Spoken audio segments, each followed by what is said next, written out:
ஸ்ரீமதே ராமானுஜாய நமஹ. ஸ்ரீபாஷ்யத்தினுடைய 4வது அதிகரணம் சமன்வயாதிகரணம். அதை இப்பொழுது பார்க்க வேண்டும். இந்த 4வது அதிகரணம் சமன்வய அதிகரணம், இது போன அதிகரணம் 3வதான சாஸ்திரயோனித்வாதிகரணம் அத்தோடும் தொடர்பு கொண்டிருக்கு. அதே போல முதல் அதிகரணம் ஜிக்ஞாசாதிகரணம் அத்தோடும் தொடர்பு கொண்டிருக்கு. என்ன தொடர்பு?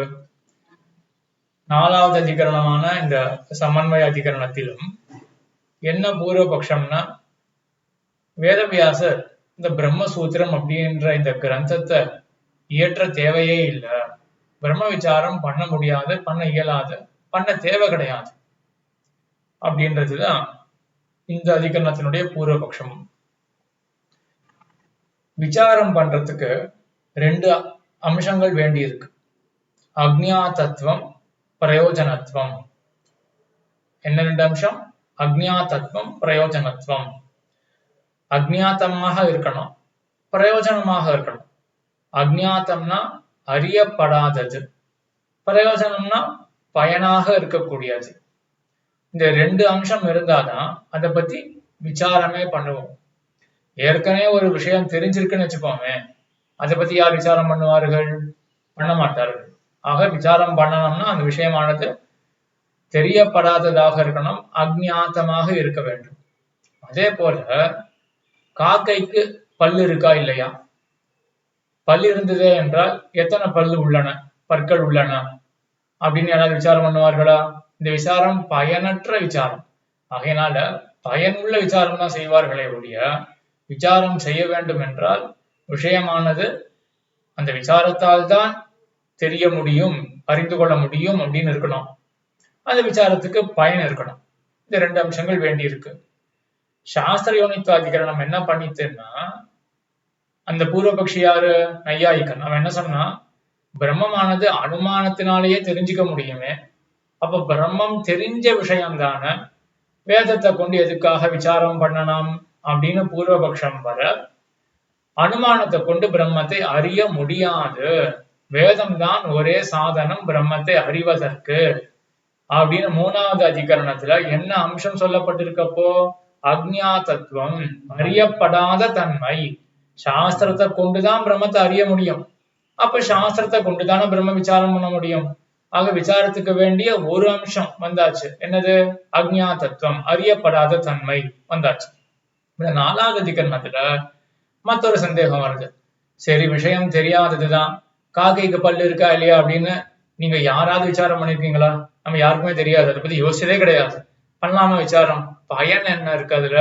ஆகையினால பயன் இல்லையே, இந்த பிரம்ம விசாரத்துக்கு பயன் இல்லையே அப்படின்னு இப்ப 4வது அதிகரணத்துல பூர்வபக்ஷம். சரி, பிரம்ம விசாரத்துக்கு ஏன் பயன் இல்லைன்னு சொல்லணும்? காக்கைக்கு பல்லு இருக்கா இல்லையா அப்படின்றது பயன் இல்லைன்றது தெரியாது, அதை வச்சு நம்ம என்ன பண்ண போறோம்? பிரம்ம விசாரத்துக்கு பயன் இல்லை அப்படின்னு இந்த பூர்வபக்ஷி சொல்றானே, அதுக்கு என்ன காரணம் என்றால், இப்பொழுதுதான் முதல் அதிகரணம் ஜிக்ஞாசாதிகரணத்தோட ஒரு தொடர்பை இப்ப நம்ம பார்க்க வேண்டியதாக இருக்கு. ஜிக்ஞாசாதிகரணத்துல அந்த பூர்வபக்ஷி என்ன சொன்னான்? சித்தமா ஒரு பொருள் இருக்கு, அந்த பொருளை பத்தி சப்தமானது தெரிவிக்காது, சித்த பதார்த்தத்தை சப்தம் தெரிவிக்காது, இது இருக்கு, இருக்க போறது இப்படின்றதுலாம் சொல்றதுக்கு சப்தம் வரல. அவ என்ன பண்ண சப்தம்? இது செய், இது செய்யாத அப்படின்னா சப்தத்துக்கு தாற்பயமே ஒழிய, காரிய பதார்த்தம் அதுலதான் சப்தத்துக்கு தாற்பயமே ஒழிய, சித்த பதார்த்தத்தை மட்டும் சொல்லாது அப்படின்னு பூர்வபக்ஷம் வர, அதே பெருமானார் கண்டிச்ச அந்த சித்தாந்தத்தெல்லாம் ஞாபகத்திலே கொள்ள வேண்டியது. இப்போ அந்த பூர்வபக்ஷ ரீதியிலே இந்த 4வது அதிகரணத்துல ஒரு பூர்வபக்ஷம் வருது. சரி, வாக்கியமானது சித்த பதார்த்தத்தையும் போதிக்கும் எம்பெருமானாரே தேவரை ஸ்தாபித்தாய்த்து முதல் அதிகரணத்துல வாக்கியமானது சித்த பதார்த்தத்தையும் போதிக்கும் அப்படின்னு. ஆனா மறுபடியும் சொல்றேன், சித்த பதார்த்தத்தை போதிக்கக்கூடிய வாக்கியமானது அது அதை கேட்டு ஒருத்தனுக்கு ஒரு விஷயமும் புரியாது. என்ன தாற்பயம்? முன்னாடிக்கு இப்போக்கும் ஒரு வாசி உண்டு, மேற்கொண்டு இன்னும் கொஞ்சம் ஒழுங்கா விவரிக்கிறேன். இப்ப என்ன தாற்பயம் அப்படின்னா, இந்த வாக்கியத்துக்கு பயனே கிடையாது. ஆகையினால சித்த பதார்த்தமான ஒரு சித்த பதார்த்தத்தை தெரிவிக்கக்கூடிய ஒரு வாக்கியத்தை கேட்டு ஒருத்தனுக்கு ஒரு அறிவுமே பிறக்காது உதாரணம் பார்ப்போம். உதாரணம் பார்த்தோம்னா சுலபம் ஆயிடும். பக்கத்து அறைனா ரூம், பக்கத்து ரூம்ல குடம் இருக்கு. சித்த பதார்த்தம் தானே இது. குடமானது இருக்கு அப்படின்னு இருத்தல் சித்த பதார்த்தத்தை சொல்றது. ஜிக்ஞாசாதிகரணத்தினுடைய பூர்வபக்ஷி என்ன சொல்லுவான்? பக்கத்து ரூம்ல குடம் இருக்கு அப்படின்றத கேட்ட பிறகு ஒண்ணுமே புரியாது அப்படின்னு சொல்லுவான். ஒண்ணுமே புரியாது, அவன் பாட்டு முடிச்சுட்டு இருப்பான். ஆஹா அப்படின்னு தான் சொல்லுவான். உண்மையே புரியாது அவனுக்கு. அதை எம்பெருமான் என்ன பண்ணார்? சித்த பதார்த்தத்தையும் வாக்கியமானது தெரிவிக்க வல்லதே அப்படின்னு ஸ்தாபிச்சாரா ஜிக்ஞாசாதிகரண சித்தாந்தத்துல. அப்ப என்ன ஆகும்? பக்கத்து அறையில குடமானது இருக்கு அப்படின்றது கேட்ட உடனே இப்போ புரிஞ்சிருக்கும் ஒண்ணு. இப்பதான் வந்து 4வது அதிகரணத்தினுடைய பூர்வபக்ஷியை கொண்டு வரணும். இவன் என்ன சொல்றான்னா, சரி பக்கத்து அறையில குடமானது இருக்கு அப்படின்னு சொல்றதுக்கு வாக்கியத்துக்கு சக்தி இருக்கு, அந்த மாதிரி ஒரு அறிவை ஏற்படுத்திடும். ஆனாலும் ஒன்னும் புரியாது அப்படின்றான். ஏன் அப்படின்னா, பக்கத்து ரூம்ல குடமானது இருக்கு, சரி என்ன போதுனால என்கிட்ட ஏன் சொல்ற அப்படின்னு நம்ம கேட்க மாட்டோமா? அப்ப புரியலதானே அர்த்தம். ஏன் என்கிட்ட சொல்ற, எனக்கு கூட புரியலையே அப்படின்னு நம்ம சொல்லிடுவோம் இல்லையா? ஆகையினால பெரும் சித்த பதார்த்தத்தை சொல்றதுனால முழுமையான ஒரு புரிதல் அப்படின்றது ஏற்படவே ஏற்படாது. என்ன காரணம் என்றால், சித்த பதார்த்தம் பிரயோஜனமே கிடையாது. லோக விஷயத்திலே அப்படிதான் நம்ம பார்த்துட்டு இருக்கோம். அவர் வந்து ரொம்ப கெட்டவரா இருக்கார் அப்படின்னு ஒருத்தர் வந்து கோல் சொல்றாரு நம்ம கிட்ட வந்து. நம்ம உடனே என்ன கேட்போம்? சரி என்கிட்ட சொல்லி எனக்கு என்ன பையன், என்கிட்ட ஏன் சொல்ற அப்படின்னு கேட்க மாட்டோமா? அப்போ ஒரு கெட்டவரா இருக்காரு அப்படின்னு சொல்ல அதை வச்சுட்டு நமக்கு ஒரு முழுமையான அறிவு ஏற்படல இல்லையா? அப்போ புரிதலானது ஏற்படல அப்படின்னு தானே அர்த்தமாயிடுறது. அதுதான் இந்த பூர்வபக்ஷி சொல்றான். சித்த பதார்த்தத்தை சொல்றதுனால முழுமையான புரிதல்ன்றது ஏற்படாது. ஏன்? அங்க பிரயோஜனம் கிடையாது.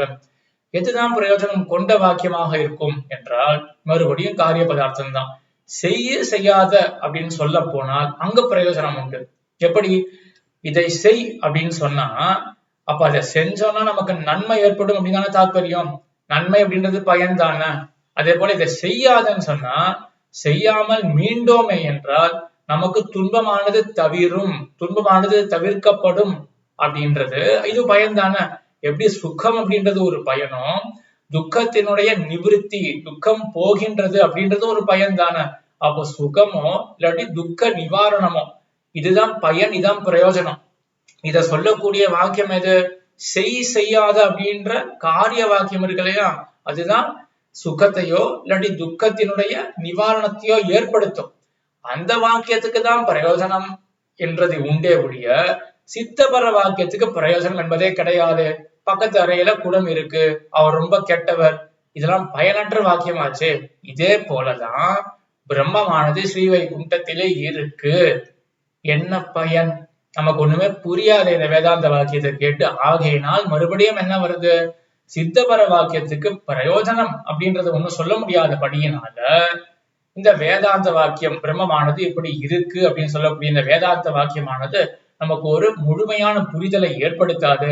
புரிதலை ஏற்படாத பொழுது இப்ப பிரம்மமானது இந்த வேதாந்த வாக்கியத்துக்கு நோக்கு அப்படின்னு சொல்ல முடியாது இல்லையா? பிரம்மத்தை பத்தி நம்ம புரிஞ்சுக்கலையே முழுமையாக. ஆகையினால பிரம்மமானது இந்த வேதாந்த வாக்கியத்துக்கு நோக்கு அல்ல அப்படின்னு ஆயிடும். அப்ப வேதத்தை கொண்டு எதுக்காக பிரம்ம விசாரம் பண்றீங்கோ அப்படின்னு மறுபடியும் அதே கேள்வி வர, இப்பொழுது சித்தாந்தத்தை பார்ப்போம். எம்பெருமானார் என்ன பண்றாரு அப்படின்னா, இந்த சித்தபர வாக்கியம் எதுவுமே வந்து ஒரு பிரயோஜனத்தை கொடுக்காது அப்படின்னு சொல்றீங்க, அது தவறு. லோகத்துல புத்திரஸ்தே ஜாதகம் முன்னாடி பார்த்தா இந்த ஹாஸ்பிட்டல் விஷயம்தான். தகப்பன் இருக்கான், அவன்கிட்ட ஒரு நண்பன் வந்து சொல்றான், உனக்கு குழந்தை பிறந்திருக்கு அப்படின்னு சொல்றான். இது சித்த பதார்த்தம் தானே. இதை கேட்ட உடனே என்னாச்சு? தகப்பனுக்கு என்னாச்சு? முகம் மலர்த்தி ஏற்பட்டது, சந்தோஷம் விளைஞ்சிருக்கு. இப்ப அந்த நண்பன் இடத்துல போயிட்டு, ஏப்பா தேவையில்லாம ஒரு விஷயத்த போய் சொல்ற, எல்லாருமே கொண்டாடிட்டு இருக்கோம், குழந்தை வந்து பிறந்தாச்சு அப்படின்னு தெரிஞ்சுட்டு பார்த்து இருக்கிறவர்கள் எல்லாம் கொண்டாடிட்டு இருக்கார்கள். இப்ப போய் தேவையில்லாத ஒரு வாக்கியத்தை சொல்றியே, தகப்பன் இடத்துல போய் குழந்தை பிறந்திருக்குன்னு தேவையில்லாத வாக்கியத்தை சொல்றீங்க அப்படின்னு யாராவது சொல்லுவார்களா? கேட்ட மாத்திரத்திலேயே அவனுக்கு சந்தோஷம் வருது. ஆகையினால சித்தபர வாக்கியமுமே கூட பயன் உள்ளதாதான் இருக்கு அப்படின்னு இது ஒரு உதாரணம். அதே போல ஒருத்தன் அவனுடைய முன்னிலையில கயிறானது இருக்கு, அந்த கயிற்ற பாம்பு என்று பிரமித்து இருக்கான், நடுங்கிட்டு இருக்கான் பாம்பு பயத்தினால. அவன் இடத்துல போய் இன்னொருத்தன் சொல்றான், இது கயிறு, இது பாம்பு அல்ல, இது கயிறு அப்படின்னு சொல்றான். இதுவும் சித்த பரவாக்கியம் தானே, சித்த பதார்த்தத்தை தானே சொல்றான். சொல்றதுக்கு என்ன பயன் அப்படின்னு யாராவது கேட்பார்களா? அவனுடைய பயம் கேட்ட மாத்திரத்திலேயே பயம் போயிடுறது. இதுதான பயன். ஆக இங்க என்ன இருக்குன்னா, உனக்கு குழந்தை பிறந்திருக்கு அப்படின்னு சொன்ன மாத்திரத்திலேயே அடுத்த க்ஷணம் கேட்ட மாத்திரத்திலேயே உனக்கு சுகம் ஏற்படுறது. யாருக்கு? பெற்ற தகப்பனுக்கு சுகம் ஏற்படுறது. அதே போல இது கயிறு பாம்பல்ல அப்படின்னு கேட்ட மாத்திரத்திலேயே துக்க நிவாரணம், பயமானது போயிடுறது. யாருக்கு? கேட்டவனுக்கு. ஆக செய்யாத அப்படின்றது பிரயோஜனமா, இல்லாட்டி இந்த பாம்பு பத்தியோ இல்லாட்டி இந்த குழந்தை பத்தியோ இருக்கக்கூடிய வாக்கியம் பிரயோஜனமான நீங்களே பாத்துக்கோங்க அப்படின்றார். என்ன தாத்பரியம்னா, செய்யாத அப்படின்றது பயனை எப்போ கொடுக்கும்? செய்யணும் ஒருத்தர் சொல்ல, அதுக்கப்புறம் அந்த செயலை நான் செய்ய போக செய்த பிறகு பயனானது எனக்கு கிடைக்கும். இப்ப பயன் எங்கேயோ இருக்கு, சொன்ன வாக்கியம் இப்போ, அதுக்கப்புறம் செயல்னால பலன், அதான் அந்த சுக்கம் அப்படின்ற பயன். அப்ப பயன் எங்கேயோ இருக்கு. அதே போல செயல இருந்து தவிர்க்கக்கூடிய வாக்கியம் இருக்கு இல்லையா, அதனால என்ன ஆகுது? நம்ம அந்த செயல்ல ஈடுபடும் பொழுது ஒருத்தர் பண்ணாதன தவிர்க்க, நாம் செயல்ல இருந்து மீண்டு வர, அதனால நமக்கு துக்க நிவாரணம் ஏற்படுறது. அப்ப அந்த துக்க நிவாரணம் அப்படின்ற பயனும் எங்கேயோ தள்ளி இருக்கு. ஆனால் இந்த நம்ம பார்த்த உதாரணத்துல என்ன இருக்கு? இப்போ உனக்கு குழந்தை பிறந்திருக்கான் அப்படின்னு சொன்ன அடுத்த க்ஷணத்திலேயே சுகம். இது பாம்பு அல்ல அப்படின்னு சொன்ன அடுத்த க்ஷணத்திலேயே பய நிவாரணம். இது பயனுள்ள வாக்கியமா, செய்யாதன்றது பயனுள்ள வாக்கியமா, நீயே பார்த்துக்கோ ஏன் அப்படின்னு எம்பெருமானார் கேட்கக்கூடியது. ஆக என்ன தாற்பயம்? சித்தபர வாக்கியமுமே கூட என்ன பண்ணும்? பயனுள்ளதாக இருக்கும் அப்படின்னு முதல்ல ஸ்தாபிச்சு, அதற்கு பிறகு பிரம்ம விஷயத்துல ஒரு முழுத்த பிரம்மமும் இதே போலதான். என்ன ஆயிருக்கு? ஜீவாத்மா அனாதி காலமாக சம்சாரத்துல கஷ்டப்பட்டு இருக்கான். இப்படி கஷ்டப்பட்டு இருக்கக்கூடிய ஜீவாத்மாவை பார்த்து வேதாந்தம் என்ன பண்றதுன்னா, அபரிமித கல்யாண குண நிதியாக எம்பெருமான் ஒருத்தன் இருக்கான், உனக்கு தகப்பன், உனக்கு சுவாமி, அவன் அபரிமிதமான கல்யாண குண பரிபூர்ணனாக ஸ்ரீவைகுண்டத்திலே எழுந்தருளி இருக்கான், உன்னுடைய உறவுக்காரன் இப்படி இருக்கான் அப்படின்னு சொன்ன மாத்திரத்திலேயே கேட்ட ஜீவாத்மாவுக்கு சந்தோஷம் வராதா? அப்ப வேதாந்த வாக்கியத்தை கேட்ட மாத்திரத்திலேயே சுகம் வருது. அப்ப வேதாந்த வாக்கியத்துக்கு என்ன பயன்? அதை உண்மையா பண்ணவே சொல்லலையே, இப்ப வேதாந்த வாக்கியத்துக்கு என்ன பயன் அப்படின்னு யாருமே கேட்க முடியாது இல்லையா? ஏன்னா கேட்ட மாத்திரத்திலேயே சுகம் வருது அப்படின்னு எம்பெருமானார் என்ன காண்பிக்கிறார் அப்படின்னா, அப்ப பிரம்மத்தை பத்தி சொல்லக்கூடிய இந்த வாக்கியமும் பயனுள்ள வாக்கியமே என்று தெரிவித்து மேற்கொண்டு 2 அழகான உதாரணத்தை எம்பெருமானார் காட்டுறார் ஸ்ரீபாஷ்யத்துல. என்ன காட்டுறாருன்னா, ஒரு ராஜா இருந்தான், அவனுடைய பிள்ளையானவன் சின்ன வயசுல தொலைஞ்சு போயிட்டான் காட்டுல. அந்த பிள்ளை ஒருவேளை செத்தே போயிட்டான் அப்படின்னு ராஜா நினைச்சிட்டு இருக்கான். அந்த பிள்ளைக்கும் தகப்பன் யார் அப்படின்னே தெரியாம வாழ்ந்துட்டு இருக்கான் காட்டுல. இப்படி இருக்கும் பொழுது ஒரு நாள் அந்த பிள்ளைய பார்த்து ஒருத்தன் உனக்கு ஒரு தகப்பன் இருக்கான், பெரிய குணசாலி அந்த தகப்பன், இந்த லோகத்துக்கெல்லாம் ஈஸ்வரன் அந்த தகப்பன், ராஜாதி சார்வபௌமனாக அதிராஜாவாக இருக்கான் அந்த அப்படின்னு உன்னுடைய தகப்பன் அப்படி இருக்கான் அப்படின்னு சொன்னதை கேட்டு இந்த பிள்ளைக்கு அபரிமிதமான சுகம் வராதா? இது சித்த பதார்த்தம் தானே. உன்னுடைய தகப்பன் இப்படி ஒருத்தன் உள்ளான் அப்படின்னு சொன்ன உடனே இந்த குழந்தைக்கு சுகம் வருது இல்லையா? அதனால சித்த பதார்த்தத்தை போதிக்கக்கூடிய வாக்கியமும் பயனுள்ள வாக்கியம் அப்படின்றதுக்கு இது ஒரு உதாரணம். இன்னொரு உதாரணம் எம்பெருமானார் காட்டுறார். ஒருத்தன் பரம தரித்திரனாக இருக்கான். அப்போ ஒருத்தன் சொல்றான், உன்னுடைய கால் கீழே நிதி குவையல் கொட்டி கிடக்கு, நிதி குவையல் இருக்கு அப்படின்னு சொல்றான். இருக்கு சித்தபர வாக்கியமா இது? இதை கேட்டோடனே சந்தோஷம் வருமா வராதா? இப்படின்னு 2 உதாரணத்தை காட்ட, இதுக்கு வியாக்கியானத்துல சுத்தபிரகாசிகாச்சாரியர் என்ன காட்டுறாரு அப்படின்னா, நமக்கு யாரை பத்தி புரிஞ்சுக்கணும்? இங்க பிரம்மத்தை பத்தி புரிஞ்சுக்கணும். பிரம்மமானது எப்படிப்பட்டது? அது கேட்ட மாத்திரத்திலேயே வேதாந்த வாக்கியமானது பிரம்மமானது இப்படி இருக்கு அப்படின்னு சொன்ன உடனே நமக்கு சுகம் வரும் அப்படின்றதுதான் எம்பெருமானார் உதாரணத்தை வச்சுட்டு அதுதான் ஸ்தாபிக்கணும், அதனை ப்ரூவ் பண்ணணும். அதுக்கு உதாரணமாக என்ன எடுத்திருக்காரு? இப்போ 2 உதாரணம். என்னது? ஒண்ணு நிதி குவியல் ஒன்று ஒரு உதாரணம், மற்றொன்று இந்த புத்திரனானவன் ராஜாவானவனை விட்டுட்டு தொலைஞ்சு போயிட்டு காட்டுல, அப்புறம் என்னுடைய தகப்பன் இப்படி ராஜாவாக இருக்கா அப்படின்னு தெரிஞ்சுக்கிறான், அவன் இந்த புத்திரனுக்கு சுகம் வருது அப்படின்னு 2 உதாரணம் காண்பிக்கிறதுனால எம்பெருமானாருக்கு என்ன திருவுள்ளம் அப்படின்னா, அஜித்தினால வரக்கூடிய போகியத்துவம் என்னவோ அதுவும் எம்பெருமானிடத்துல இருக்கு, ஒரு சேதனால என்ன வர போகியத்துவமோ அதுவும் எம்பெருமான இடத்துல இருக்கு அப்படின்னு இந்த 2 உதாரணத்தெல்லாம் காண்பிக்கிறார் என்று வியாக்கியாத அருளி செய்கிறார். ஆக இந்த சமன்வய அதிகரணம் என்ன புரிய வைக்கிறது? நமக்கு வேதாந்த வாக்கியமானது பிரம்மத்தை பத்தி இருக்கு அப்படின்னு தான் சொல்லும், ஸ்ரீவைகுண்டத்துல இருக்கு, அது அடையிறது அப்படின்றது அடுத்த கட்டம், அதுக்கு அப்புறம் போயிடுவோம். ஆனா அதுக்கு முன்னாடியே பிரம்மமானது இப்படி இருக்கு அப்படின்னு கேட்ட மாத்திரத்திலேயே நமக்கு சுகம் வரும். ஆகையினால வேதாந்த வாக்கியம் எல்லாமே பயன் உள்ளவை அப்படின்னு சொல்றதுக்கு தான் இந்த சமன்வய அதிகரணம் வந்திருக்கு. இந்த சம்பிரதாயத்தினுடைய ஒரு ஆழ்ந்த கருத்தும் தெரிவிக்கப்படுகின்றது. என்ன கருத்து? பிரம்மமானது பரம போக்யம் அப்படின்னு அருளி செயல்ல இருக்கக்கூடிய அர்த்தம். அதே இந்த ஸ்ரீபாஷ்யத்துல இந்த 4வது அதிகரணத்துல மீமாம்சகன் நையாயிகன் அப்படின்னு அந்தந்த பூர்வபக்ஷி எல்லாம் வந்துட்டு போகக்கூடிய இந்த ஸ்ரீபாஷ்யத்திலையும் கூட பிரம்மத்தினுடைய எம்பெருமானுடைய ஒரு ஆச்சரியமான திருக்கல்யாண குணம் ஒண்ணு பரம போக்கியத்துவம் அப்படின்ற குணமானது இந்த சமன்வய அதிகரணத்திலே காண்பிக்கப்படுகின்றது. ஆக சுருக்கமா பார்த்தோம்னா இந்த அதிகரணத்துக்கு இதான் விஷயம். என்ன பூர்வபக்ஷம்? வேதாந்த வாக்கியத்துக்கு பயனே கிடையாது. ஏன் பயன் கிடையாது? ஏன்னா அது சித்தமான பதார்த்தத்தை சொல்றது. சித்தமான பதார்த்தத்தை சொல்றதுக்கு எதுக்குமே பயனே கிடையாது. இந்த பூர்வபக்ஷம் நம்ம ஒரு ஆங்கிள் யோசிச்சு பார்த்தா ரொம்ப சரியான பூர்வபக்ஷமா தான் இருக்கு. ஏன்னா லோகத்துல நம்ம அனுபவிக்கக்கூடிய ஒரு பூர்வபக்ஷம் தான். யாராவது ஒருத்தர் அவர் இப்படிப்பட்டவர் அப்படின்னு சொன்னா நம்ம சட்டுன்னு என்ன கேட்போம்? என்கிட்ட ஏன்பா சொல்றாரு? அதை தெரிஞ்சுட்டு நான் என்ன பண்ண போறேன்? எனக்கு என்ன பயன் இருக்கு? அப்ப அவர் இப்படிப்பட்டவர், அவர் இருக்கார் அப்படின்னு சொன்னா நம்ம என்ன எதிர்கேள்வி கேட்கிறோம்? என்கிட்ட ஏன் சொல்ற? எனக்கு என்ன பயன்? நீ என்ன சொல்ல வரேன்னு எனக்கு புரியலையே அப்படிதானே சொல்றோம். இந்த ஆங்கிள் தான் பூர்வபக்ஷம் யோசிக்கிறோம்.